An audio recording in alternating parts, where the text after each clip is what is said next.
E aí, se mexer com análise de dados em planilhas parece um bicho de 7 cabeças, esse papo aqui vai mudar tudo. A gente vai dominar duas das funções mais poderosas do Google Planilhas, a Soma-C e a Soma-Ceses. Vamos descobrir juntos como elas podem automatizar e deixar muito mais inteligente o jeito que a gente soma valores. Então se prepara para levar suas habilidades para outro nível. Toda análise de dados de verdade começa com uma pergunta.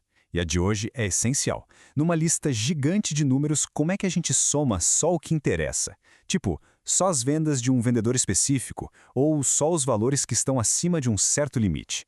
É exatamente esse o problema que a gente vai resolver agora.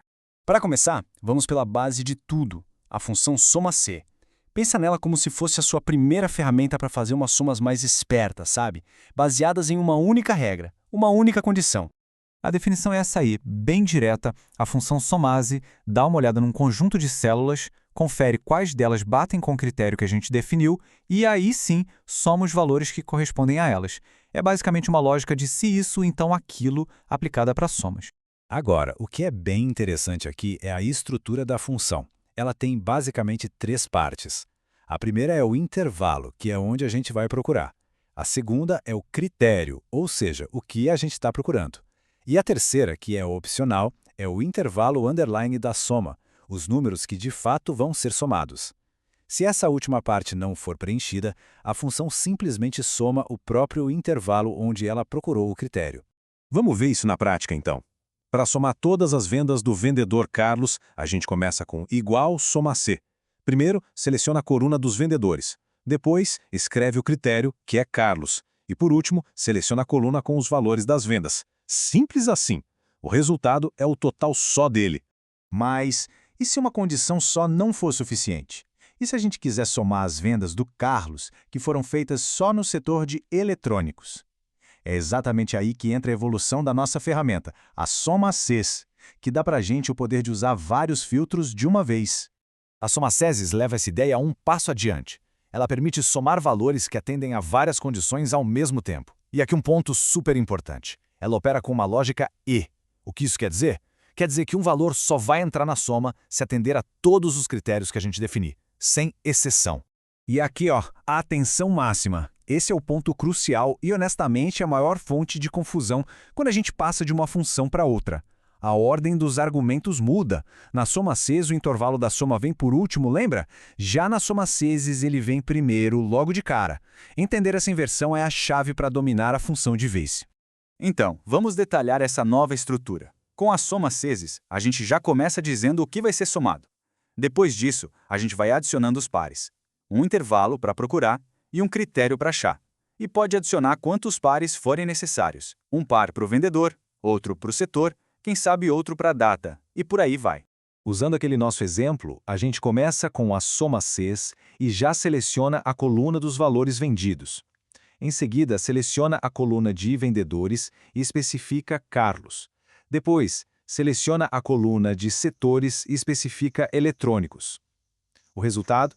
A soma exatinha das vendas que atendem a essas duas condições. Agora, uma dica de ouro, um aviso técnico muito importante.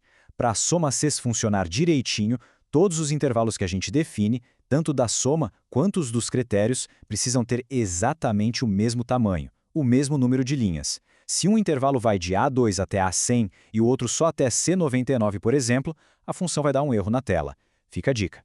Bom, agora que a gente já domina o básico, vamos liberar todo o potencial dessas funções.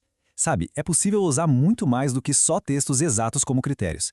Dá para usar operadores lógicos e até uns caracteres coringa para fazer buscas bem mais flexíveis.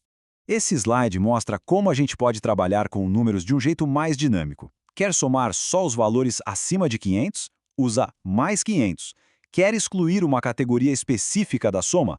Usa diferente nome da categoria. A regra de ouro é sempre essa, colocar o operador e o valor entre aspas. E os caracteres coringa, então? Eles são fantásticos para lidar com dados que não estão 100% padronizados. O asterisco é o mais famoso. Se a gente quiser somar tudo de uma região que começa com norte, pode usar norte asterisco, isso vai pegar norte, norte shopping, norte sul, enfim, tudo que começar assim. É uma ferramenta de busca super poderosa dentro da sua própria soma. E o mais legal é que essa lógica que a gente acabou de aprender com a Soma-Ces não é única. Ela, na verdade, é a base para toda uma família de funções condicionais no Google Planilhas, funções que permitem contar, calcular médias e até achar valores máximos com essa mesma flexibilidade de múltiplos filtros. Olha só que bacana a consistência. A função ContiSES conta quantas células atendem os critérios. A média SES calcula a média dos valores que passam nos filtros, e a MaxIFs encontra o valor mais alto dentro daquele grupo filtrado. E o melhor, a sintaxe é praticamente a mesma da soma SES. Isso torna o aprendizado muito mais fácil. E por que tudo isso é tão importante afinal? Porque essa habilidade de filtrar e agregar dados não se limita a algumas centenas de linhas numa planilha, sabe? Essa é exatamente a mesma lógica que é usada em análises de dados em grande escala. A beleza disso tudo é a escalabilidade. O conhecimento que se ganha ao dominar as somas se já é diretamente aplicável em ferramentas de Big Data, como o BigQuery. A interface pode até ser diferente, mas o raciocínio lógico para filtrar e agrupar dados em massa continua exatamente o mesmo. É, sem dúvida, uma habilidade fundamental no mundo dos dados de hoje. E a gente termina com um convite à reflexão. Com essas ferramentas em mãos, o poder agora está em fazer as perguntas certas. Que padrões que estavam escondidos ali nos dados podem ser revelados? Que insights podem surgir ao cruzar informações diferentes? A verdadeira análise, na verdade, começa agora.